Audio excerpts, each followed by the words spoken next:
wabarakatuh. Hai teman-teman semua, perkenalkan nama saya Jalja Syafitri Banapon dengan NPM 0227241102 dari Fakultas Ekonomi dan Bisnis, Program Studi Akuntansi kelas 3A. Di video ini, saya akan membahas topik yang cukup menarik buat kalian semua, yaitu teori keuangan dan perbankan syariah. Topik ini sangat menarik karena kita akan belajar bagaimana sistem keuangan bisa berjalan tanpa riba, tanpa spekulasi berlebihan, dan tetap adil bagi semua pihak sesuai dengan nilai-nilai Islam. Mungkin sebagian dari kalian sudah familiar dengan istilah bank syariah atau keuangan syariah. Tapi banyak juga yang masih bingung ya, sebenarnya apa sih bedanya sama bank biasa? Lalu, kenapa sih sistem syariah dianggap lebih adil dan berkah? Nah, tenang aja. Di video ini, kita akan membahas semuanya sama-sama, mulai dari pengertian keuangan syariah, prinsip-prinsip yang menjadi dasarnya, perbedaan dengan keuangan konvensional, contoh produk-produknya, tantangan yang ada, sampai bagaimana teknologi ikut membantu perkembangannya. Dijamin setelah nonton video ini, kalian bisa lebih paham dan bisa mempertimbangkan apakah keuangan syariah ini cocok buat kalian atau tidak. Jadi, disimak sampai habis ya. Yang pertama, apa sih keuangan dan perbankan syariah itu? Jadi, keuangan dan perbankan syariah itu dasarnya adalah sistem keuangan yang dijalankan sesuai dengan aturan Islam. Artinya, semua transaksi mulai dari menabung, meminjam uang, sampai investasi harus sesuai dengan syariat Islam. Nah, prinsip ini tidak asal dibuat, tapi diambil dari Al-Quran dan hadis. Jadi, sudah ada pedoman yang jelas. Dalam sejarahnya, konsep keuangan syariah bukan hal baru. Sejak zaman Rasulullah, umat Islam sudah mengenal berbagai bentuk transaksi yang etis dan saling menguntungkan. Contohnya seperti mudharabah, yaitu kerjasama antara pemilik modal dan pengelola usaha, di mana keuntungan dibagi sesuai kesepakatan. Namun, seiring berjalannya waktu, sistem keuangan dunia modern didominasi oleh sistem konvensional yang berbasis bunga atau riba. Nah, dari sinilah muncul kesadaran umat Islam untuk menciptakan sistem keuangan yang tidak hanya mengejar keuntungan, tapi juga memegang nilai moral dan spiritual. Jadi bisa dibilang, keuangan syariah bukan hanya soal ekonomi, tapi juga tentang bagaimana manusia menjalankan amanah harta sesuai syariat Allah. Tujuan utama keuangan syariah adalah menciptakan sistem keuangan yang adil dan transparan, agar tidak ada pihak yang dirugikan. Sistem ini harus bebas dari yang namanya riba atau bunga, gahar atau ketidakjelasan, dan maisir atau judi. Selain itu, keuangan syariah juga ingin mendorong aktivitas ekonomi yang produktif, bukan spekulatif, dan menumbuhkan kesejahteraan bersama, terutama bagi masyarakat kecil. Dengan kata lain, keuangan syariah tidak hanya fokus pada keuntungan individual, tapi juga kebermanfaatan sosial. Kalau dilihat dari perkembangannya, keuangan syariah sekarang sudah menjadi sistem yang mendunia.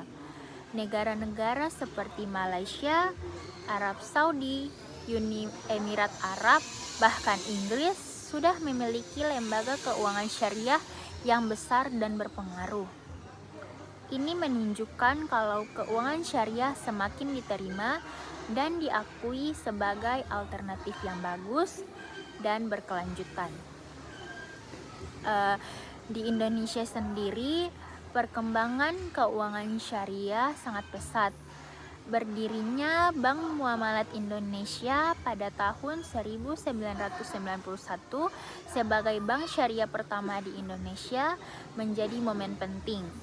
Terbentuknya Dewan Syariah Nasional (MUI) juga memiliki peran yang penting dalam memastikan kesesuaian produk keuangan dengan prinsip Islam. Di tahun 2021, pemerintah juga melakukan merger besar-besaran terhadap 3 bank syariah BUMN, yaitu Bank Syariah Mandiri, BNI Syariah, dan BRI Syariah, menjadi satu entitas yang lebih kuat, namanya Bank Syariah Indonesia atau BSI. Sekarang BSI sudah menjadi salah satu bank syariah terbesar di dunia. Ini menunjukkan komitmen Indonesia untuk mengembangkan ekosistem keuangan syariah yang kuat dan bisa bersaing. Dalam Islam, keuangan syariah berpegang pada 3 sumber utama, yaitu yang pertama Al-Quran. Al-Quran itu sumber hukum utama dalam Islam. Banyak sekali ayat Al-Quran yang mengatur tentang prinsip-prinsip ekonomi dan keuangan yang adil dan etis. Contohnya di surat Al-Baqarah ayat 275, Allah Subhanahu wa taala berfirman, Allah telah menghalalkan jual beli dan mengharamkan riba. Ayat ini menjadi dasar kalau sistem keuangan yang halal itu yang basisnya jual beli atau kerjasama, bukan bunga. Yang kedua ada hadis Nabi Muhammad SAW. Hadis itu perkataan, perbuatan, dan ketetapan Nabi Muhammad SAW. Hadis menjelaskan lebih detail tentang larangan riba dan pentingnya keadilan dalam setiap transaksi ekonomi. Yang ketiga ada ijtihad ulama. Ijtihad itu usaha para ulama dan ahli fikih untuk menerjemahkan dan menyesuaikan prinsip-prinsip syariah dengan kondisi ekonomi modern. Ijtihad dilakukan untuk mencari solusi atas masalah keuangan yang muncul di era modern, tetapi tetap berpegang teguh pada Al-Quran dan hadis. Contohnya, ada fatwa-fatwa dari Dewan Syariah Nasional Majelis Ulama Indonesia atau DSN MUI yang memberikan panduan tentang produk-produk keuangan syariah yang sesuai dengan prinsip Islam.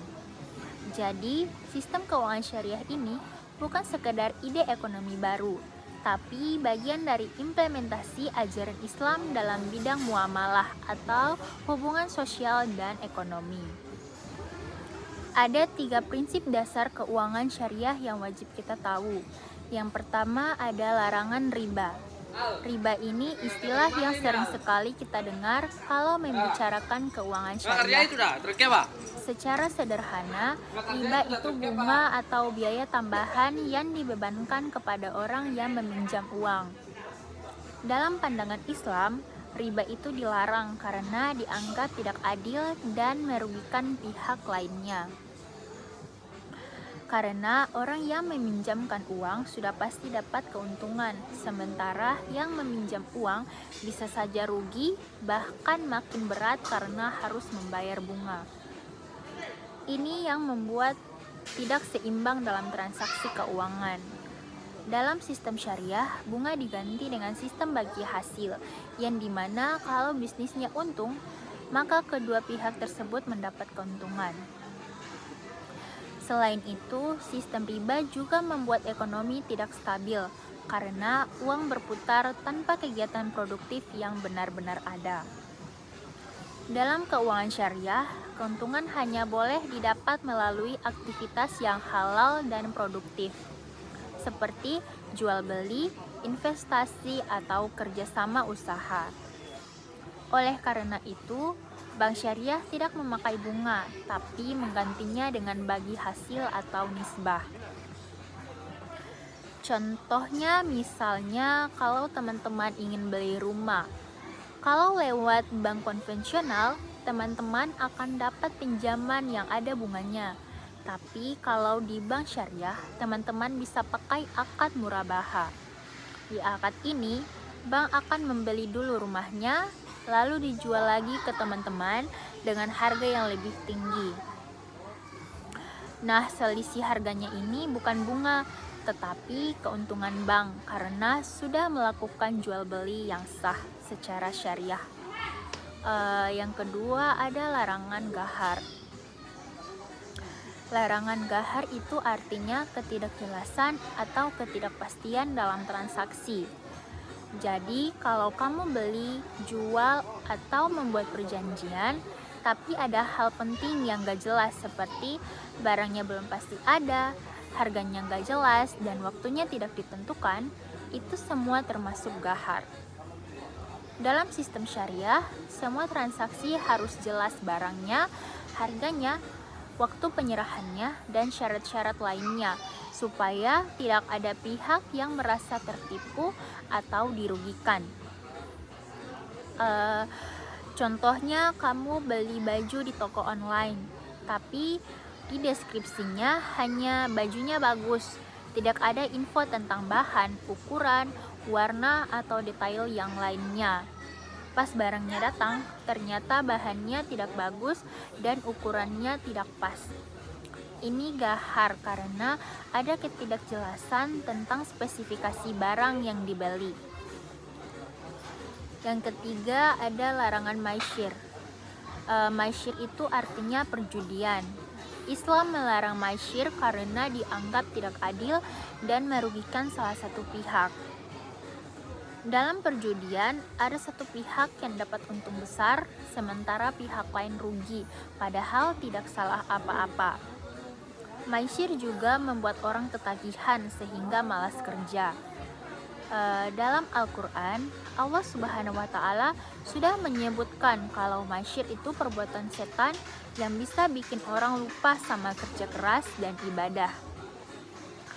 Intinya, maisyir itu seperti mencari jalan pintas untuk kaya, tapi ujung-ujungnya malah bikin rugi dan nyusahin diri sendiri.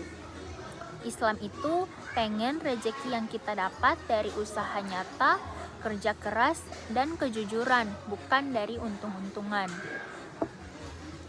Contoh misalnya, kalau teman-teman membeli pulsa, terus dapat kupon undian berhadiah mobil. Teman-teman pasti sangat berharap banget menang kan? Padahal kemungkinan menangnya kecil sekali. Nah, ini sudah termasuk maisyir karena teman-teman mengharapkan untung bukan dari hasil usaha, tetapi karena hoki atau untung-untungan. Intinya semua transaksi keuangan dalam sistem syariah itu harus jelas, adil, dan halal. Tujuannya agar uang yang kita kelola bisa berkah dan benar-benar bermanfaat buat kita dan orang lain. Nah, ini nih bagian yang paling sering ditanyain, perbedaan keuangan syariah dan konvensional. Perbedaan mendasar antara keuangan syariah dan konvensional itu ada di prinsip-prinsipnya. Kalau di keuangan konvensional, keuntungan biasanya didapatkan dari bunga. Jadi kalau teman-teman meminjam uang dari bank konvensional, teman-teman wajib mengembalikan uangnya dengan tambahan bunga sesuai persentase yang telah ditentukan. Misalnya teman-teman meminjam uang 10 juta, teman-teman mungkin harus bayarnya bisa jadi 12 juta karena ada bunga 20%. Tambahan 2 juta ini yang disebut bunga. Bunga ini tetap harus dibayar meskipun usaha teman-teman lagi rugi.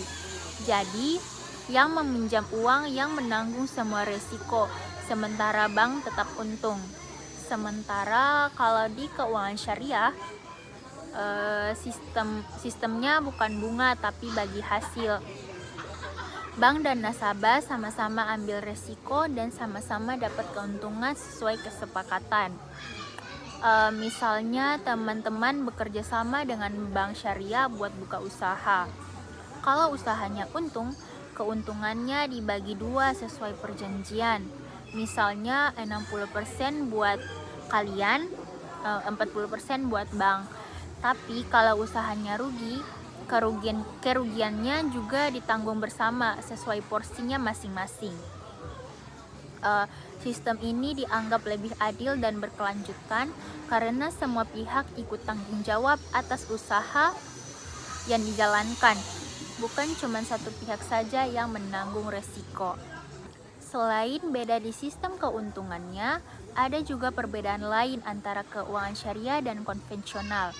Kalau di keuangan konvensional, fokus utamanya itu mencari keuntungan sebanyak-banyaknya tanpa terlalu memikirkan dampaknya buat masyarakat dan lingkungan. Tapi kalau di keuangan syariah, keuntungan tetap penting, tetapi keberkahan juga sama pentingnya. Keuntungan yang didapatkan harus halal dan tidak merugikan orang lain. Keuangan konvensional juga cenderung bebas nilai, artinya semua transaksi dianggap sah asalkan sesuai sama hukum yang berlaku. Tapi keuangan syariah itu basisnya nilai, yang artinya setiap transaksi harus sesuai sama nilai-nilai Islam, seperti keadilan, kejujuran, dan tanggung jawab sosial.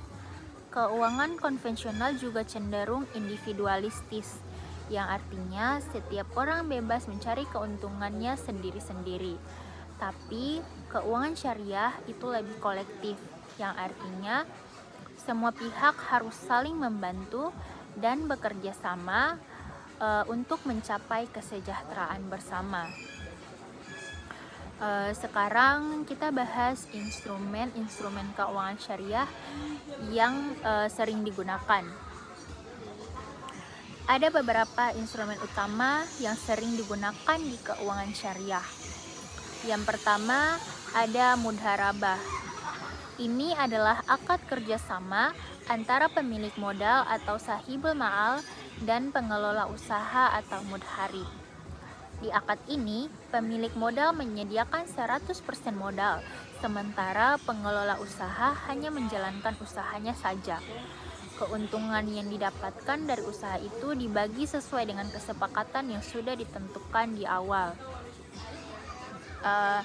Misalnya 60% untuk pengelola modal dan 40% untuk pemilik modal.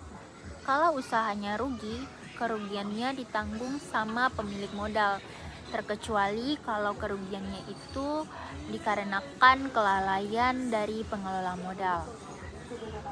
Contohnya, teman-teman punya ide bisnis yang bagus, tapi tidak punya cukup modal. Teman-teman bisa mencari investor yang bersedia bekerja sama dengan teman-teman lewat akad mudharabah. Investor akan menyediakan modal dan teman-teman yang menjalankan bisnisnya. Kalau bisnisnya untung, keuntungannya akan dibagi sesuai kesepakatan yang sudah dibuat. Yang kedua, ada musyarakah. Ini adalah akad kerjasama patungan modal antara dua orang atau lebih untuk menjalankan suatu usaha bersama. Bedanya mudharabah dan musyarakah itu, kalau di musyarakah semua pihak ikut menyumbang modal, bisa berupa uang, barang, atau tenaga. Nah, karena semua ikut menyumbang modal, maka keuntungannya dibagi sesuai kesepakatan di awal dan kerugian ditanggung sesuai porsi modal yang disetor. Contohnya, kamu dan teman kamu mau buka usaha kedai kopi. Kamu punya uang 30 juta dan teman kamu punya uang 20 juta. Total modal kalian jadi 50 juta. Kalian sepakat kalau keuntungan dibagi sesuai modal. Kamu 60%, sedangkan teman kamu 40%. Misalnya nanti keuntungannya 10 juta. Kamu dapat 6 juta dan teman kamu 4 juta. Tapi kalau rugi, misalkan ruginya 5 juta, berarti tanggung sesuai porsinya masing-masing. Kamu rugi 2 juta, sedangkan teman kamu rugi 2 juta. Yang ketiga ada ijarah. Secara sederhana, ijarah artinya sewa menyewa. Dalam istilah syariah, ijarah adalah pemindahan hak guna atas suatu barang atau jasa tanpa memindahkan kepemilikannya dengan imbalan sewa atau upah tertentu. Maksudnya, kamu bisa pakai barangnya, tapi pemilik barang itu bukan kamu. Kamu bayar uang sewa atau ujrah sebagai imbalannya. Contoh, kamu sewa rumah dari seseorang selama setahun dengan biaya sewa 15 juta. Selama masa sewa itu, kamu berhak memakai rumahnya selama setahun, tapi rumah itu tidak jadi punya kamu. Kalau masa sewanya habis, kamu harus keluar dari rumahnya atau perpanjang kontrak sewa. Sekarang masuk ke perbankan syariah. Bank syariah itu fungsinya sama seperti bank konvensional, yaitu menerima tabungan, memberikan pinjaman, dan menyediakan layanan investasi. Tapi bedanya ada di mekanisme operasionalnya. Bank syariah beroperasi berdasarkan prinsip-prinsip Islam, yang artinya semua kegiatan di bank itu harus sesuai dengan hukum Islam dan bebas dari unsur riba atau bunga, gahar atau ketidakjelasan, dan maisir atau perjudian. Jadi kalau di bank konvensional teman-teman menabung dan meminjam uang akan dikenakan atau membayar bunga. Kalau di bank syariah, bunga itu diganti dengan sistem bagi hasil jual beli atau sewa. Contoh produk-produk perbankan syariah, yang pertama ada tabungan syariah. Tabungan syariah tidak memberikan bunga, tetapi bagi hasil. Keuntungan yang teman-teman dapat tergantung pada kinerja bank dalam mengelola dana. Biasanya, bank memakai akad mudharabah mutlaqah.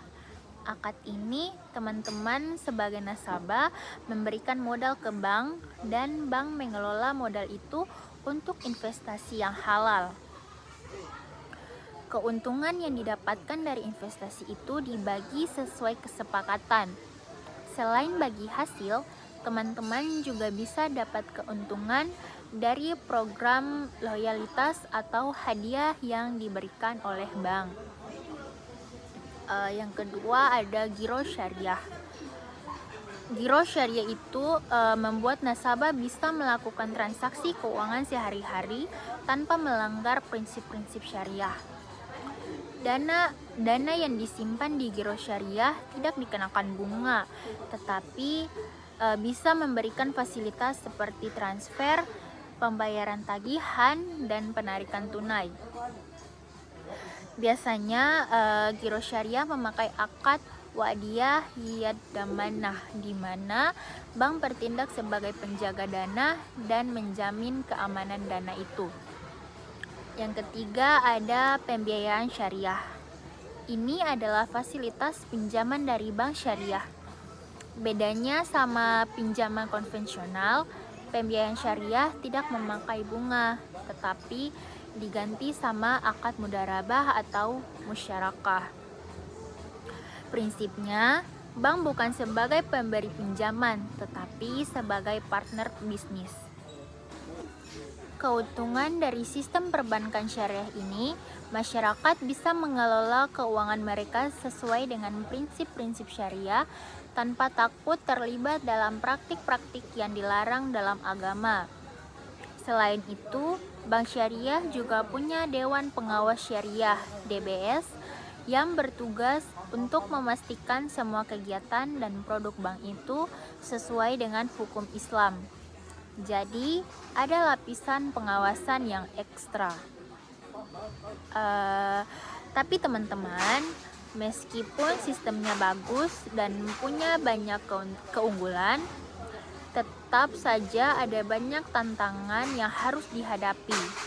Tantangan terbesarnya itu kurangnya pemahaman masyarakat tentang keuangan syariah. Banyak orang yang masih belum tahu bedanya bank syariah sama bank konvensional dan beranggapan kalau bank syariah itu sama kayak bank biasa, hanya diganti nama syariahnya aja. Padahal konsep dan mekanismenya benar-benar berbeda. Selain itu, regulasi keuangan syariah juga belum sepenuhnya mendukung. Masih banyak aturan yang perlu disesuaikan agar keuangan syariah bisa berkembang lebih pesat.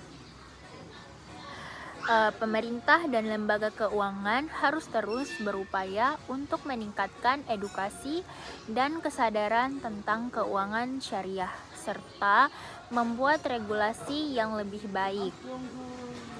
Regulasi itu sangat penting, ibarat fondasi. Kalau tidak ada aturan yang kuat, sistem keuangan syariah tidak akan bisa berjalan dengan stabil. Pemerintah dan lembaga keuangan punya peran besar untuk memastikan semua praktik keuangan syariah sesuai dengan prinsip-prinsip syariah. Misalnya di Indonesia ada Dewan Syariah Nasional Majelis Ulama Indonesia (DSN MUI) yang menentukan fatwa-fatwa tentang produk-produk keuangan syariah. Selain itu, Otoritas Jasa Keuangan atau OJK dan Bank Indonesia juga punya regulasi yang mengatur operasional bank syariah, pengawasan, dan perlindungan konsumen. Regulasi ini bukan hanya soal hukum, tetapi juga soal membangun kepercayaan masyarakat terhadap sistem keuangan syariah. Karena kalau masyarakatnya yakin sistemnya aman dan sesuai sama syariah, mereka bakal lebih percaya untuk transaksi di bank syariah. Di era digital ini, teknologi punya peran yang sangat penting dalam mengembangkan keuangan syariah.